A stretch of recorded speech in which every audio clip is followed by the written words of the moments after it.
get going. My introduction of Jeff Hoffman is going to be brief for a couple of reasons. One, I tend to be brief in my introductions. The second reason is that I've introduced him before in classes at Amherst College and Williams College, and when I start talking about all that he's accomplished, he scowls at me and winces. Let me just slip in summa cum laude at Amherst College, PhD at Harvard in astrophysics, payload commander, and now he is professor of aerospace engineering in the Department of Aeronautics and Astronautics, and a first-rate intellect, and tells a wonderful story about leadership and discovery in space. Welcome, Jeff Hoffman. Thanks, Al. Okay, well, this presentation is not going to just try to be an oral version of what I wrote, because actually I wrote much too much to try to actually present orally. I'll cover some of that material and cover some other material as well, trying to look at leadership and discovery in the space program. To start out, and it's great the sequence of talks here, because certainly the greatest human voyage of discovery in space was clearly the Apollo program.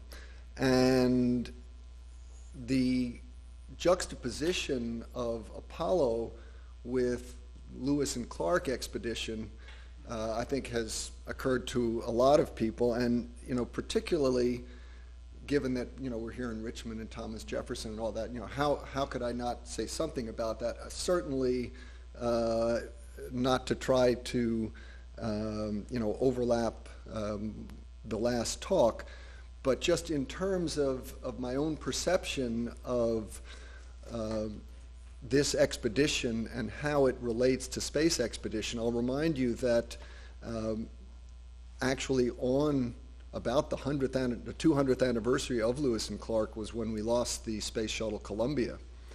And that then led, and it's another interesting aspect of leadership, which I won't have time to go into, although it might be an interesting subject for discussion later, is that we're now in the process of basically trying to turn around the entire National Aeronautics and Space Administration's basic goals and get back to the goal of exploration beyond the Earth.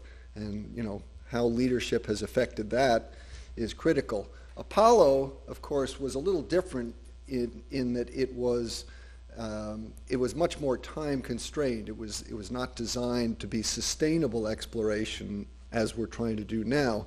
But there are a lot of interesting analogies. But when we think ahead towards ultimately what it will take to establish a permanent scientific base on the moon and spending many months on the surface of an alien planetary body, and then imagining a voyage to Mars where you could potentially be gone for 3 years at a time. There aren't, explorers did that 100, 200, 300 years ago. That was, you went around the world, you were gone for 2 years, and of course if you managed to come back with half of your crew, that was a great success.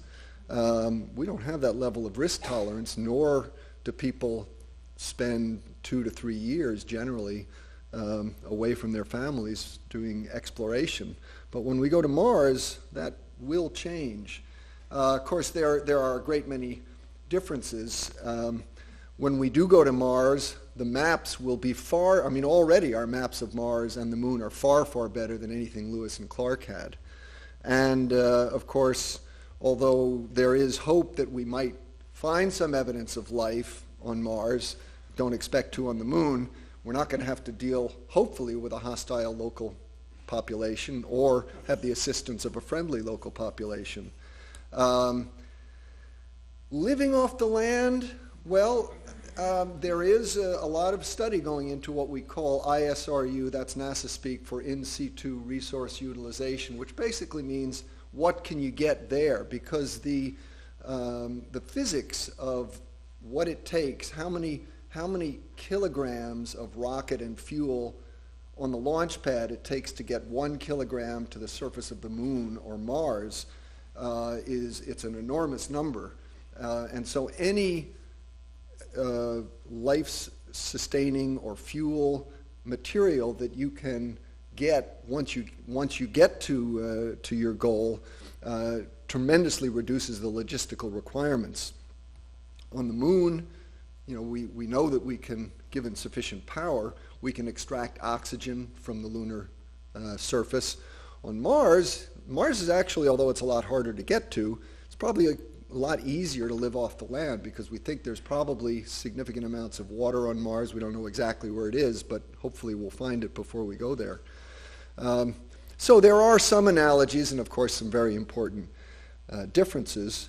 One thing which didn't get mentioned in the last talk, which I thought was kind of amusing, was another requirement for expedition leadership. And that is convincing your funding agency that you can do it for a specific budget. And here is Lewis's original budget estimate to Thomas Jefferson. $2,500 would nicely cover the cost of the expedition, which in the end turned out to cost somewhat, approximately $25,000 is the figure that I read. So, it's not just the space station and, all of the other NASA missions which overrun their budget. There's a nice tradition in the history of exploration which they're following. So, okay, what I'd like to start with is looking at my own experiences with leadership in the space program. Now, when I tell people I'm an astronaut, most people, the first thing they ask is, well, did you go to the moon? Yeah, I have gray hair, but I'm not that old. So, I was in college when we went to the moon, and when I finally did go to NASA, my first flight was in 1985. I was the 162nd human being to go into space. By that, and at this point, there have been about 450 people who have gone into space. So, to go into space from the point of view of exploration for humanity, I mean, it's no longer the kind of exploration and discovery that it was when Yuri Gagarin and John Glenn went in. Nevertheless, if you're, why didn't that advance? There we go. If you are sitting on top of a rocket up here, that's where we sit, ready to take your first ride into space, you are definitely embarking on a personal voyage of discovery. And so that's the perspective from which I'm going to look at this. Going back a step from that, I was actually started out in an academic career. As Al said, I was an astrophysicist. I was doing space astronomy, and I was actually working as a researcher at MIT, just getting ready to look for my first tenure track position somewhere, when in 1978 I was fortunate enough. Oh, that's another picture of the launch, just to give a sense of riding the fire. But and I was always fascinated by the space program, but in 1978, I was fortunate enough to get selected in the first group of space shuttle astronauts. So you can, that bearded fellow over there, I was definitely in the academic world then, not far enough advanced that I had to worry about leadership in an academic concept. So for me, academics was kind of a nice anarchy, the life of a graduate student and a researcher, where you sort of did what you wanted to when you wanted, and so it was really kind of a shock getting to NASA and finding out that, gee, this is a hierarchical organization, and you're responsible to certain people, and you get assignments, and golly, this must be what it's like being in the military. Well, the other interesting thing about the experience, from my point of view, was that a large number of these 35 people, which, by the way, also included for the first time women as astronauts, so this was definitely something new, as well as racial minorities. The majority of the people were from the military. 15 of the 35 were military test pilots. The rest of us were called mission specialists from engineering, scientific, medical, but also military technician backgrounds. So there was definitely a majority of military people there. And, you know, I was thinking to myself, golly, I've ended up, I had managed to, you know, I had never been in the military. I heard them talking about, wow, we're back in the civilian world, you know, none of this military nonsense. And so I realized that, you know, NASA was kind of a mixture. It was neither military nor civilian, halfway between. But the astronaut office was definitely a pilot culture. I mean, all the original astronauts were pilots. The astronauts at that time who were running the astronaut office were all pilots. Every flight had a mission commander who was the pilot sitting in the left seat. You know, typically the person who sits in the left seat of a twin control airplane is always the pilot in command. Interestingly enough, from a military point of view, nobody wanted to be called a co-pilot. You've got ego problems here, okay? So instead, they called the person in the left seat the commander and the person in the right seat the pilot, which caused no end of confusion in the media because, you know, every time a reporter would discover for the first time that it was not the pilot who was flying the airplane or the shuttle, you know, and then you try to explain why that is. And of course, nobody wanted to say it's because nobody wanted to be called a co-pilot and so on and so forth. Anyway, so as I said, I hadn't really had a whole lot of experience with high-powered leadership situations before. But, you know, not only does the organization itself have a hierarchical structure, but when you're part of a mission crew, you do have a commander. And what I came to realize that there are a wide variety of leadership styles which I saw, some of which I liked, some of which I didn't. And, you know, on the, I'd say, less favorable end, I noticed that there were a significant number of mission commanders who liked to lead just by giving orders. I think I noted some sort of a correlation between a person's level of self-confidence and lack of self-confidence, maybe leading to being more prone to lead just by telling other people what to do rather than by giving suggestions and you know, urging people to do the right thing. I mean, it even got to the point where there was one mission commander, not for my mission luckily, who I didn't have a real high opinion of, who wanted so much control over his crew that he actually decided, normally you get to choose your own menu when you go on a space mission, but he said, well, it would be much better as a crew if everybody ate the same thing. That way we wouldn't have to worry about, you know, confusing other people's food. And, you know, the crew was really very upset about this, but, you know, he was the mission commander, so you had to do it. So I have to say, I was really very fortunate. I made 5 space flights, so I had experience with 5 different mission commanders. I'll just relate my experience with the first crew. Everybody except, all the astronauts except the mission commander, who's down here on the lower left, and actually we had 3 pilots. This was the flight engineer, so you can already see there was a certain segregation here by pilots and other people. We also had, by the way, the first U.S. senator who was flying. That's another story, which we can talk about over dinner if anybody's interested. But to give you a sense of the problems that we had and the leadership challenges, you know, it was still early days in the shuttle program.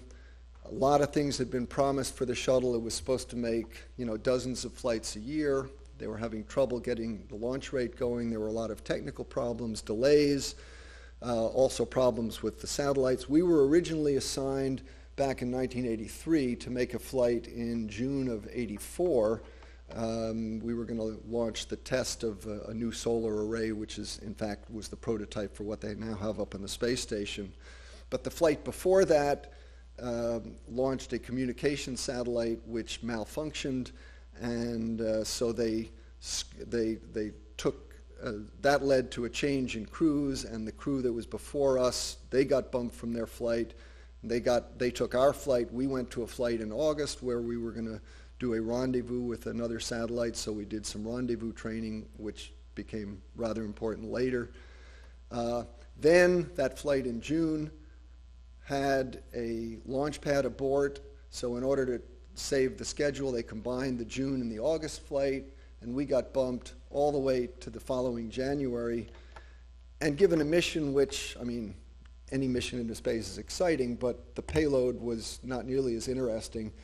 And it was, I can't describe how depressed we were all feeling when we got the news that, not only we're not going to get this exciting rendezvous mission, but we were going to have to wait another 6 months. And it was at that point when, a crew can really kind of fall apart. And the commander got us all together and he said, what we need to do is go have a good party.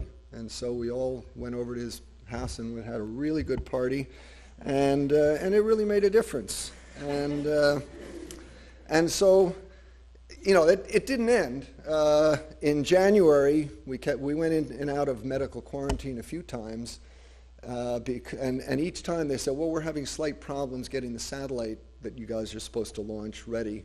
And it turned out that the satellite had a very serious problem, which they hadn't admitted to anybody. But finally, now that we were getting ready to launch, they had to say, well, sorry, we're not ready. So once again, we got scrubbed from the flight and moved to a flight in April where we were going to launch 2 slightly smaller communication satellites.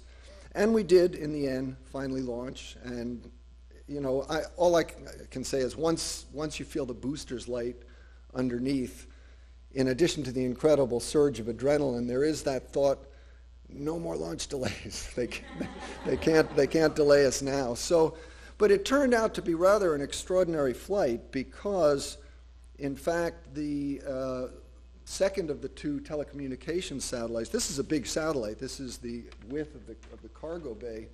So it's about 16 feet across. On the Earth, it would weigh 18,000 pounds. But after we deployed it, which should have been the end of our responsibility, it turned out that it did not activate. It didn't turn on. There was a little antenna up there which should have popped up about 2 minutes later, and it didn't. And when something like that happens, you look for single-point failures, is what they call. And the only single-point failure that could be identified was this little switch up here, which, when the satellite is in the shuttle's cargo bay, is depressed. And they thought, well, maybe the little micro switch underneath that was sticky. So they decided that what they needed to do was we needed to re-rendezvous with the satellite. And luckily, 9 months before, we had received about a month's worth of rendezvous training. And they decided, well, they can probably do it. And in order to flick that switch, we were going to have to actually put on spacesuits and go outside and attach some little tools to the shuttle's manipulator arm. We were in heaven. I mean, all of a sudden, a very routine mission turned into something that was completely unplanned, incredibly exciting, and so there. And for every flight, 2 people get trained in how to use spacesuits, even though you're not planning to, just in case there's a contingency. And I was one of those people. So here I went out and we attached these tools. You can get a better, closer up view here. By that time, by the way, I had shaved off my beard because it doesn't really go with an oxygen mask, which we have to wear when we fly the NASA jets. But yeah, we attached these little devices to the manipulator arm. And then the next day, the idea was we would come inside, and we would, by that time the satellite was 10, 20 miles away, and we re-rendezvoused with it, and then we took the manipulator arm and actually flicked the little switch to turn the satellite on. It's a little bit more complicated than that. I can give you the details if you want, but the point is that we hadn't actually done any rendezvous training for 9 months, so we were scrambling to try to, remember, geez, how do you do this? And we didn't even have a rendezvous checklist on board, so they had to send us And in those days, we didn't have a fax machine on board either. They just had an old teletype.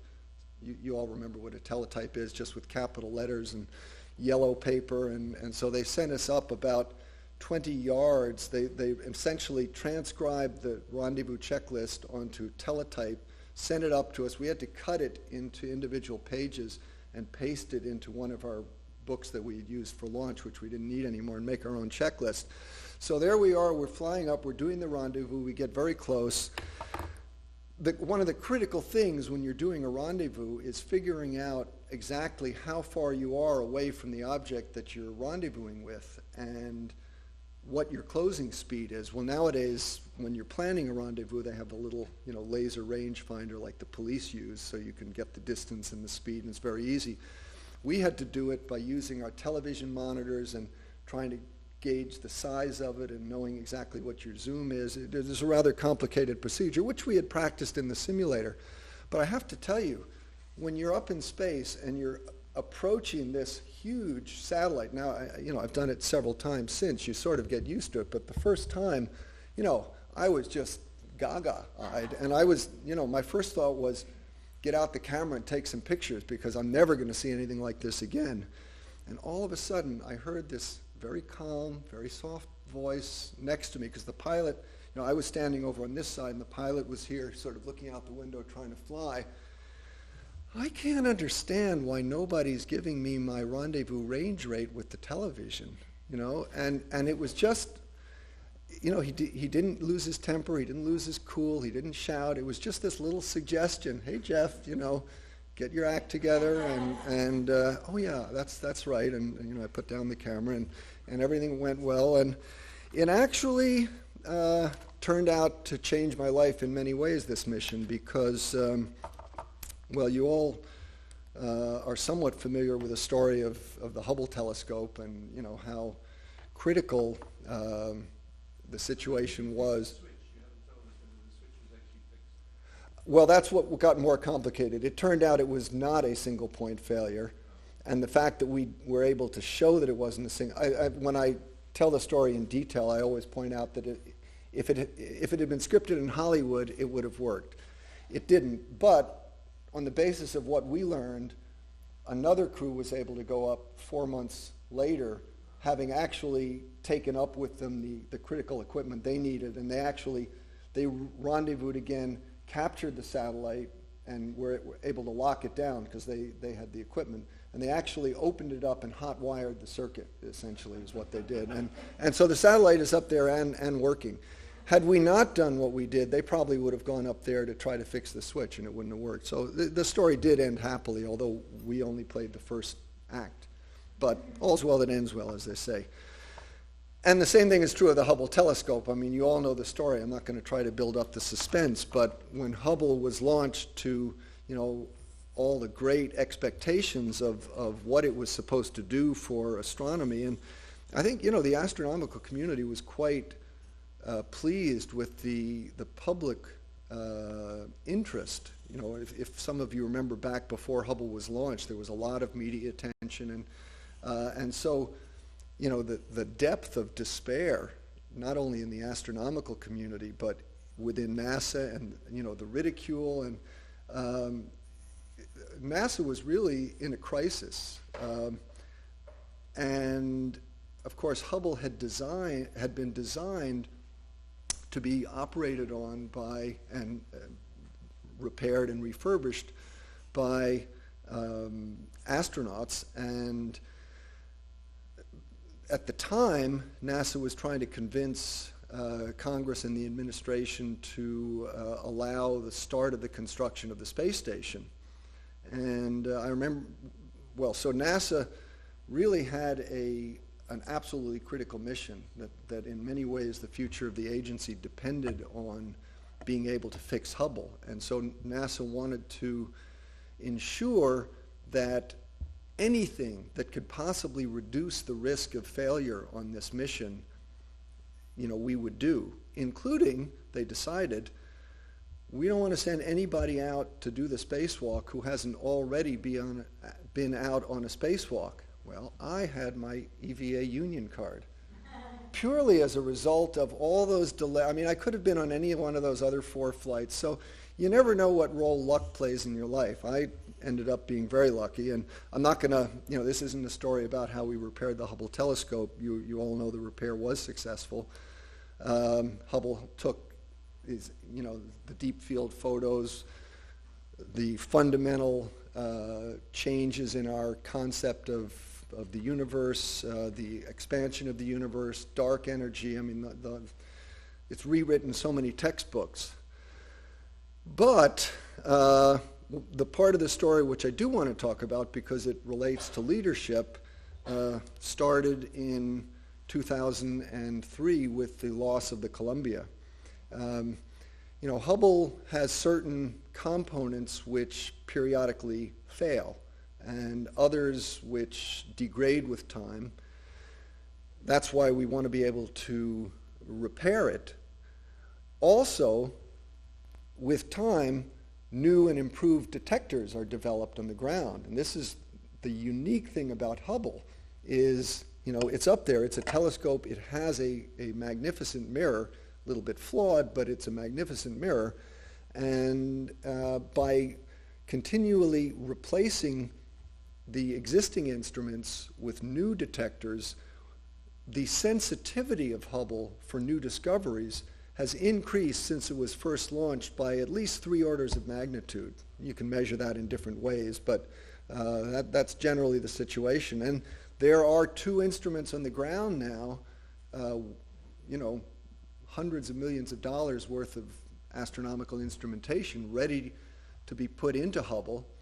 And so there was another servicing mission plan. In addition, Hubble's batteries are getting old. They get charged and discharged every day and night cycle, which is every 90 minutes, and any battery has a finite lifetime for charge and discharge. The solar panels have problems. The gyroscopes are failing. In fact, they just had another one fail the other day. So for Hubble to continue for another 10 years or so, we need another refurbishment mission, which in fact was being planned for a few years after the Columbia was lost. Well, the national agony over Columbia was more than national. It had a very personal impact on, what did I do with my clicker?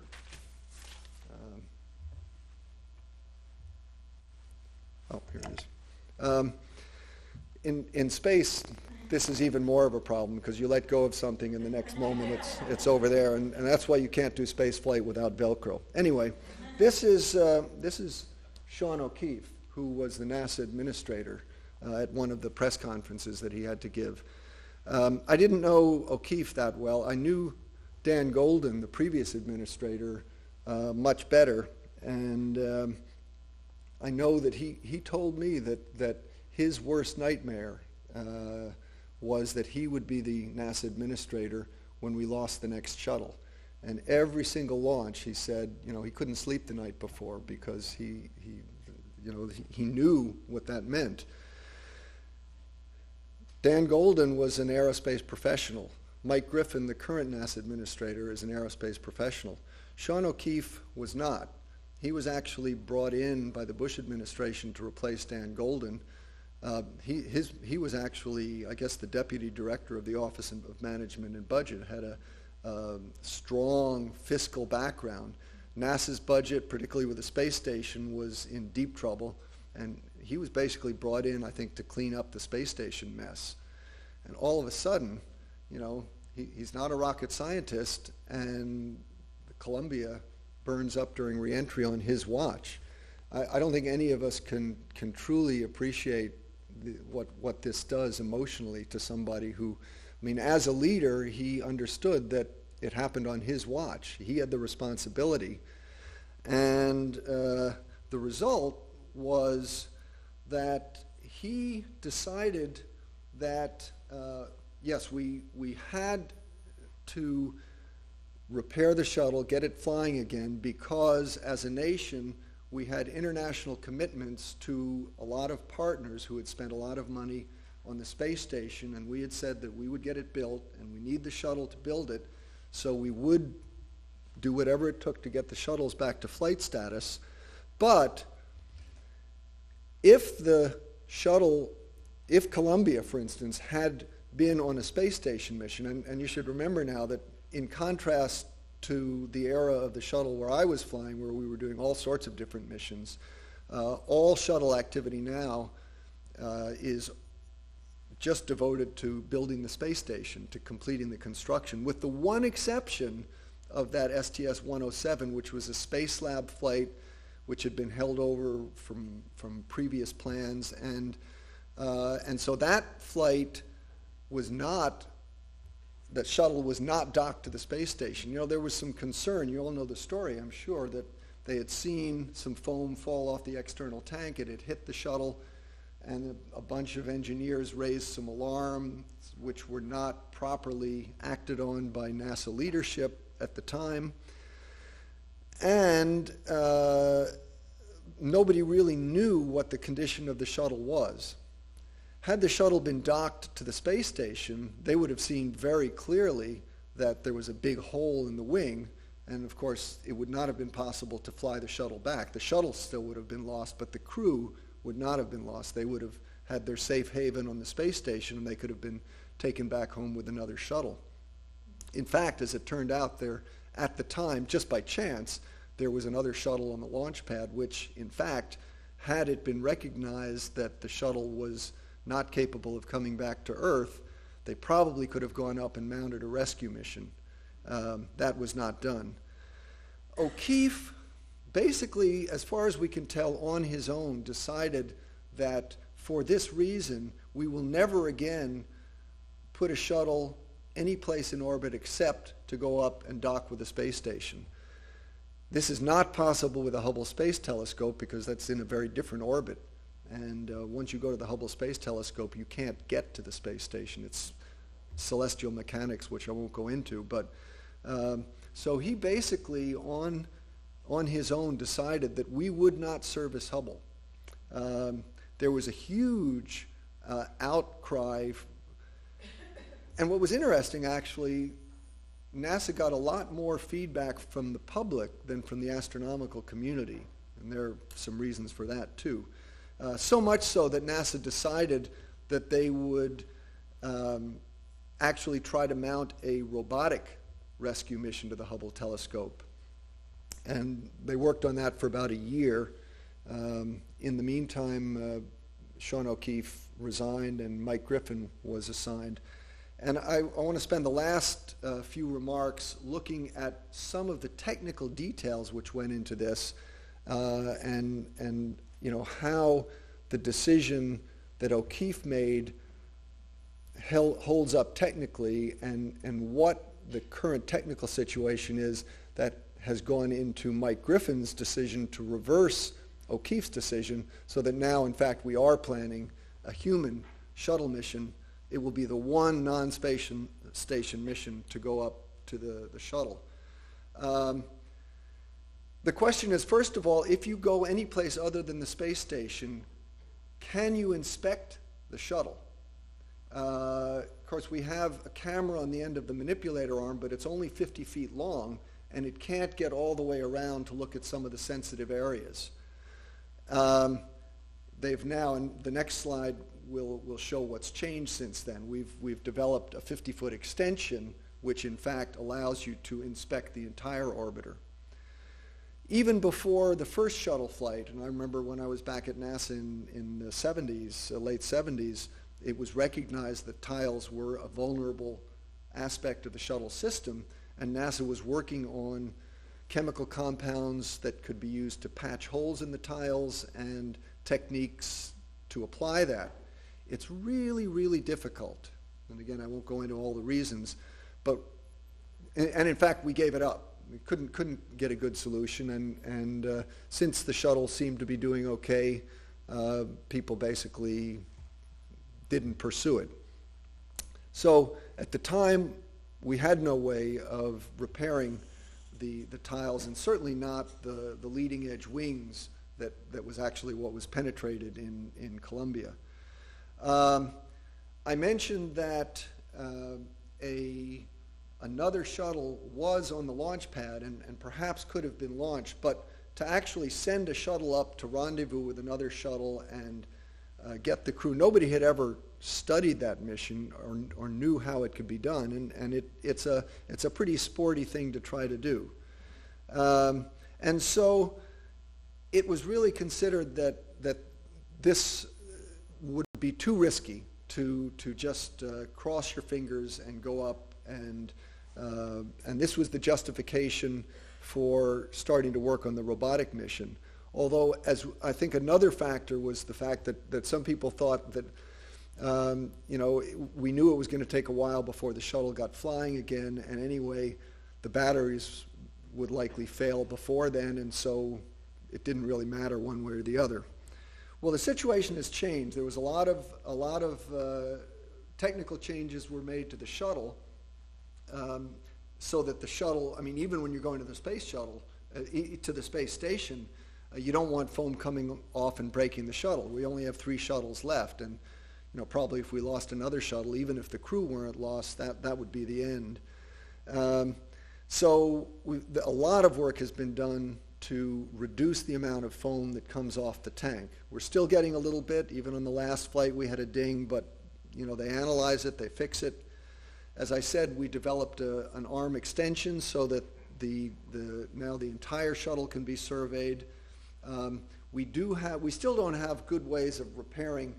I think there's no way that we could repair a hole as large as what brought down Columbia, but we have taken up again the work on tile repair, and at least for reasonable size holes, we think we can fix the damage. And it has been determined that at the time of the next mission, there will be the next Hubble mission, there will be a space shuttle standing on the launch pad, and they are actually now planning that mission. It's called STS-400. It's a mission that we hope will never be flown, but they are actually, I spoke to the guy who's assigned, they even have a flight surgeon to take, and they will have a crew assigned to that. They'll have procedures, and they'll practice it in the simulator. And so they're working out how they're actually going to do this. So the whole risk environment has changed, and so I think the fact that Mike Griffin has decided to do this, it's not just that O'Keefe thought it was too scary, I say let's go ahead and do it. I mean, this is a leadership decision which has been based on some hard engineering developments and analysis, to the point where they actually do these risk analyses so that this is a couple of shuttle flights old, but this is the analysis of a risk on the shuttle flight which was made last year, and they look through all the different elements and show what the probability of failure is, and then you put them all together and you come out with a 1 in 77 chance. Now, don't take those absolute numbers as having an absolute significance. Nobody really knows. There's so many other factors that enter into this. But as a relative comparison between now when we run a mission to the space station, we're continually improving the situation with the foam falling off the tank, so the ascent debris risk will be even lower. Then you look at the situation for Hubble, and so the entry risk is a little bit higher. Micrometeorites and orbital debris, that's the risk here. Hubble, you don't have the same protection that the shuttle does when it's docked to the space station, so there is a higher probability of getting hit by orbital debris. And of course, the ascent debris, and I asked about this, I haven't gotten an answer. I would have thought that they should have used this number because it's a 2008 mission rather than this number. But in any case, it would definitely be higher to go to the Hubble telescope than to go on a space station mission. But you can bring this down if you if you are able to go up and rescue the crew with another shuttle. So the net decision is that we've done an analysis of the relative risk, and so it's a risk-informed decision that we will go and service Hubble. So the happy end to this whole question of leadership decisions is that the Hubble telescope will hopefully be serviced and will be with us for another 10 years or so. And that's, of course, I'm no longer going to be the person who goes up and services it, but I think you can understand that both as an astronomer, ex-astronomer, and an astronaut, having been able to play a part in the story of Hubble was one of the highlights of my career. And, you know, it's given me moments that I'll never forget. So the fact that we'll be able to service Hubble and keep it going, at least hopefully until the Webb Space Telescope is put up in orbit, and hopefully they'll be able to operate together for a few years. I think that's extremely important. So an interesting example of different leadership styles, and also I think the importance of risk analysis and risk-informed decision-making for leaders, which hopefully it's something that NASA has actually gotten even more interested with. And one of my academic research projects now is working with some of the people in nuclear engineering who, of course, do a lot of work with risk and risk-informed decisions. And we have a contract now with NASA to see how these techniques can be applied to NASA. Certainly, when we are developing the next generation of space transportation, which some of you have probably read about, the Orion space capsule, the Ares launch vehicles, and a whole slew of other hardware that's going to be necessary if we're going to go back to the moon and eventually further out to asteroids and to Mars. The whole question of risk and leadership decisions are going to be very important because, as I said before, the risk tolerance of politicians and the American public is certainly a lot less now than it was 50 years ago, much less 100 or 150 years ago. And yet, without risk, you don't have exploration. You don't have real exploration. And this is true intellectually as well as physically. So I think one of the critical questions that will have to be answered if we're going to have a real exploration program, obviously we have to do everything possible to understand and minimize the risk, but then you have to explain the residual risk, and the public, the politicians, have to be able to accept it. And how that will all work out, of course, depends a lot on leadership, and that's a story that remains to be told. Thank you.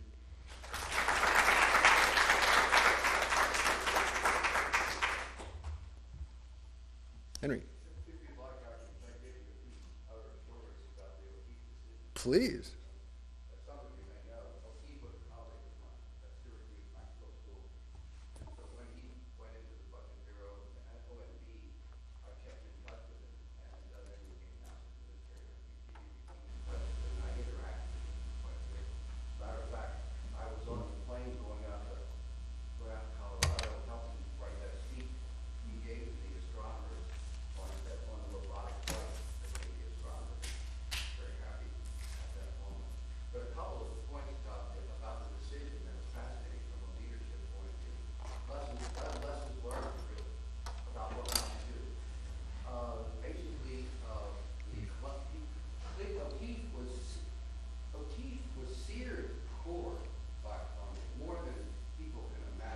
Yeah, that picture I thought showed a lot, but it went much deeper.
Yeah, clearly that was a statement made for the media, and it was not good basis for a leadership decision. You don't close your options prematurely. The other thing is, I don't think, and you are know about this, and I honestly don't think he had to make the decision when he did. He could have delayed the decision. Absolutely. What he could have done was to say, you know, this brings into question whether or not we should do a Hubble repair. Let's study it. He could have. Exactly. That's what all leaders should do. Yeah. Postpone it till you absolutely have to make the decision. Mm-hmm. But why did he do it? And I've been puzzling over that for quite a bit, to tell you the truth. And I think the reason has to do with his background, his decision style.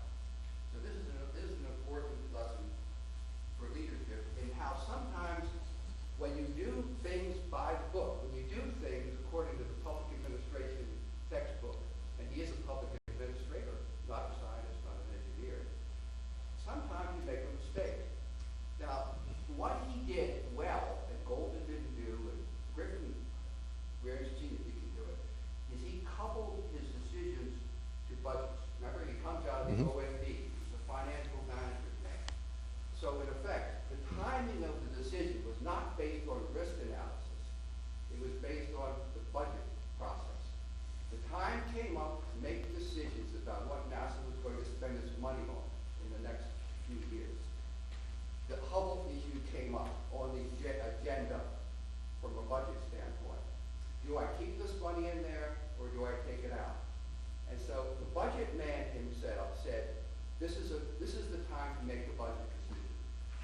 So he put the style of coupling decisions with money decisions was what forced the decision when he made it. Just so that everybody recognizes the significance of that, maintaining the capability to service and repair Hubble doesn't come cheap. There's a lot of people at the Goddard Space Center who are in the Hubble repair office, so you're paying a lot of people to maintain this capability, and once we decide not to service Hubble anymore, that's money which you can use for other things. Including the Webb telescope, which was going through the roof. Right. In terms of an overrun. $1.5 billion overrun. So he had a trade-off between current technology, Hubble, and the next technology, which was the Webb telescope.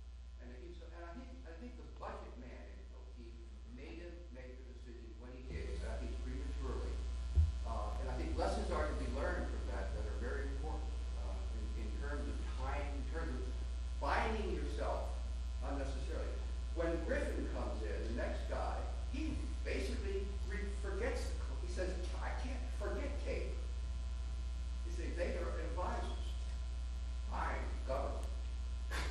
I'm responsible. We can't do it. We can't do what they say. So that's all there is to it. And Christian brushes it right off. Yeah. And I think that means essentially that the further you get away from the accident, the easier it is to escape some of the onus of the responsibility for the accident, of course, to keep more to the engineer. I thought it'd be interesting. Yeah, it is. I certainly have. I've heard many people inside NASA, sometimes jokingly, but I think with a grain of seriousness, which is appropriate, express the idea. You know, never make a decision before you actually absolutely have to. And O'Keefe knew better. Yeah. He didn't have a scientist next to him or Grunsfeld talking to him about the Hubble when he made that decision. He had his controller, the chief budget analyst, Yeah. next to him when he made the Hubble. Yeah. Whereas NASA is a technical organization. Yeah. This, I think, is related to your budget comment, but it certainly relates to your final comment about leadership challenge of politics versus the engineering and things.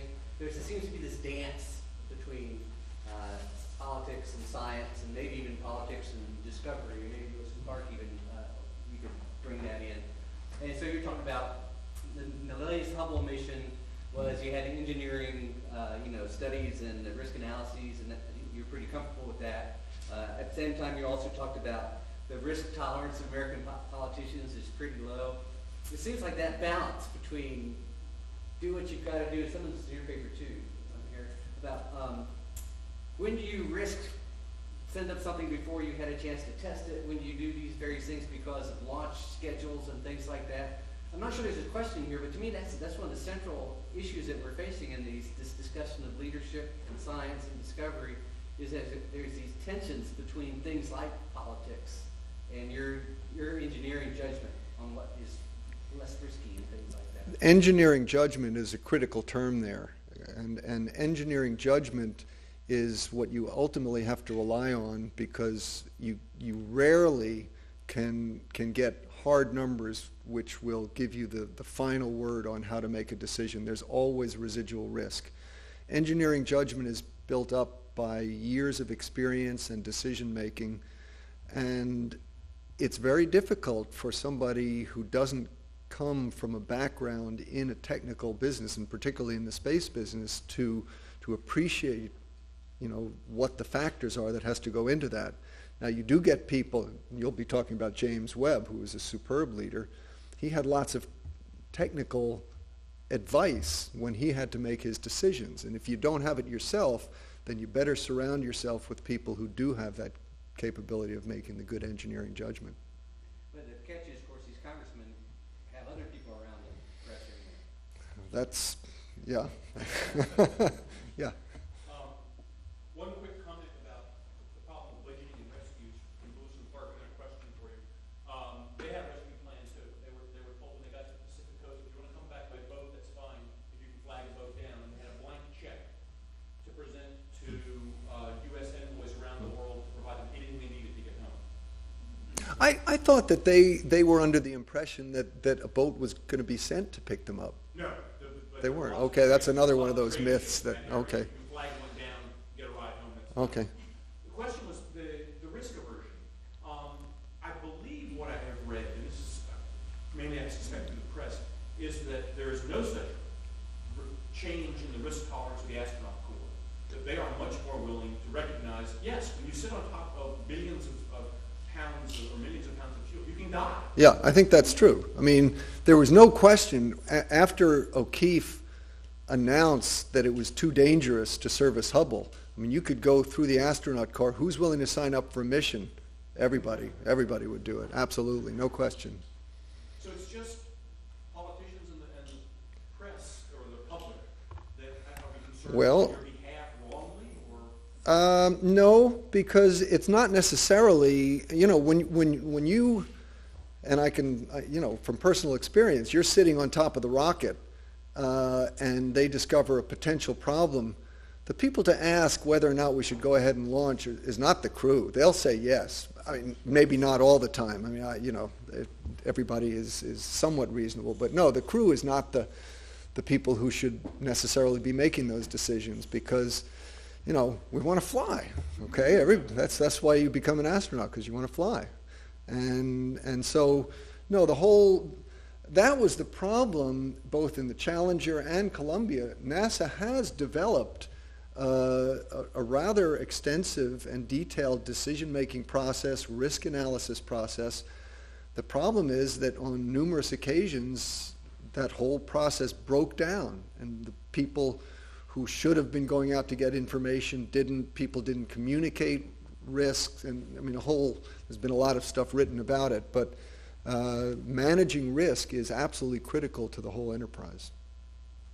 Jeff, one of your first slides had Thomas Jefferson, Mm-hmm. and there's another fellow on the right that you didn't talk about, and I wonder if you could talk briefly about presidential leadership and how that's affected.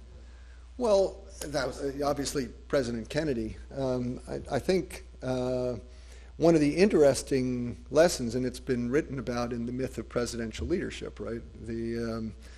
Some people think that President Kennedy, he just said, let's go to the moon, and so we went to the moon. And it's far more complex than that. I mean, people may remember back in 1989, the first President Bush made a speech where he said, hey, it's 20 years after Apollo 11, we need to go back to the moon and explore Mars, so let's have the Space Exploration Initiative.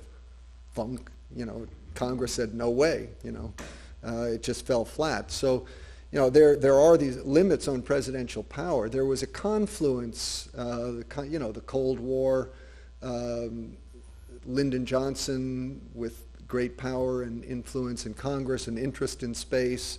I mean, there was this has been written about extensively, but it was a very unique time.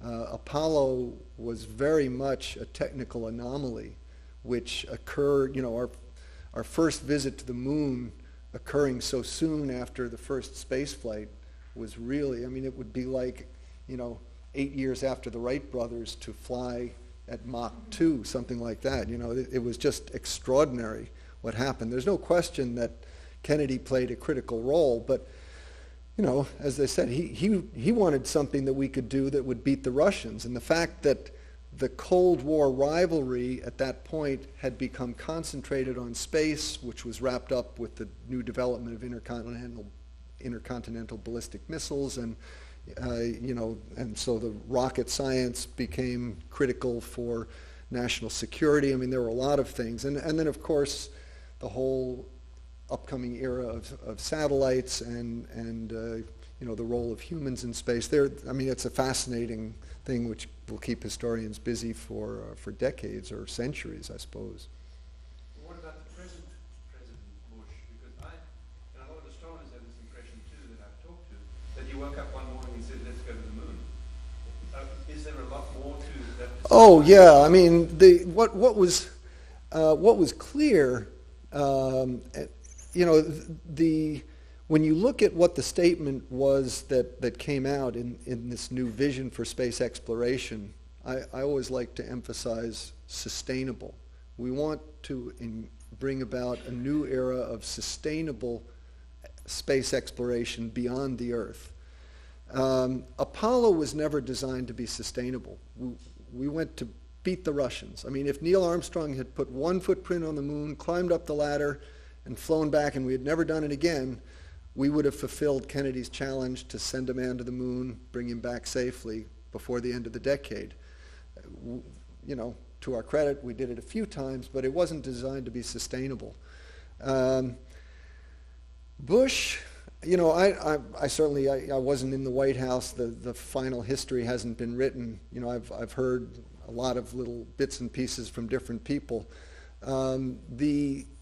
There was a space policy group that was put together. How shall we respond to the Columbia accident? The investigation board played a role in that because one of the findings of the board was that if the shuttle is going to fly past 2010, it has to be completely recertified. That's an undoable job. It can't be done. They knew it couldn't be done. That was their way of saying it's time to stop flying the shuttle. We got to do something else. What should we do? We have a space station up there. We have this international commitment. We'll finish it. But is just continually flying shuttles or whatever vehicles back and forth to the space station exciting enough to be the focus of the government's activity in space so that it would be a sustainable activity over the long run? I always thought the answer was no, and I always had a problem with the way our space program was going for that reason, and I think that was generally accepted. What was the continuing justification for government-financed human spaceflight? I'm not talking about private tourists going up into space, but why should the government be supporting human spaceflight? And it's the Lewis and Clark thing, exploration. If we're not going and doing new things, discovering, exploring new territory, why should the government be financing this?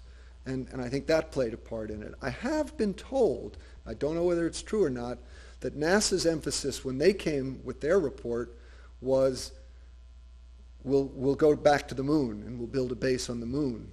And some people were scared that would turn into just being another space station all over again. And that it was in the White House where they said, well, wait a minute, what about Mars? I don't know whether that's true or not. But Mars definitely was part of it. And so, what personal role George W. played in it, I don't really know. I'll be interested to find out. Ooh, okay. We need to wrap up pretty soon. Is there a final question? The question relates to what the first speaker talked about of the coin, which is essentially when you see a bad decision, who's responsible for pulling it out. I think that the underside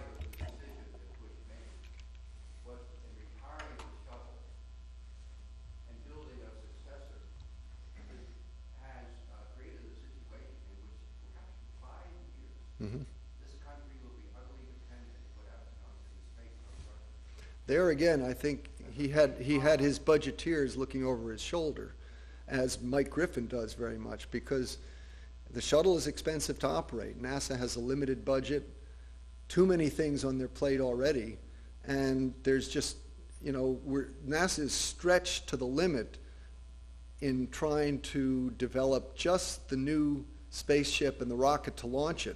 If we're ever going to go to the moon, we need a whole lot of other things. You need an Earth departure stage, you need a lunar orbiter, you need a lunar lander, you need a habitat.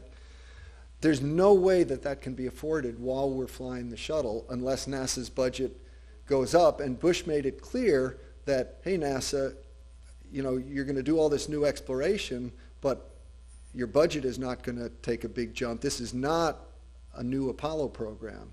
Remember, there were a couple of years when NASA was getting almost 5% of the federal budget for about 2 years. That's not going to happen again. My point is, her point is, who's speaking out about bad decisions?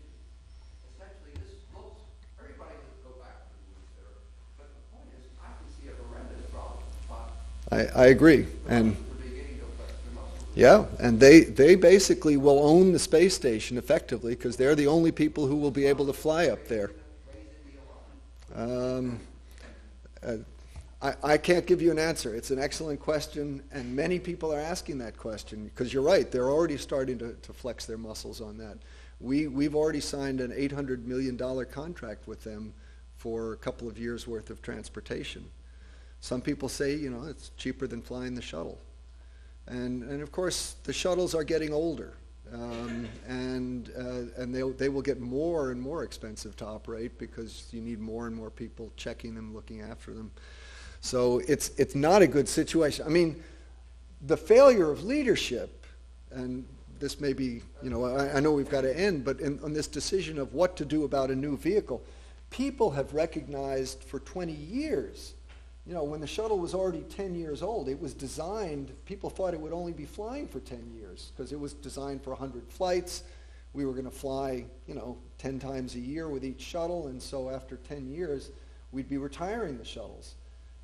And so every time NASA did a study of, what about building a shuttle replacement, a next generation launch vehicle, either they would look at it and the cost of building a new vehicle would be so steep comparing to just making a few improvements on the shuttle that they would say, well, all right, we'll keep the shuttle for a little longer.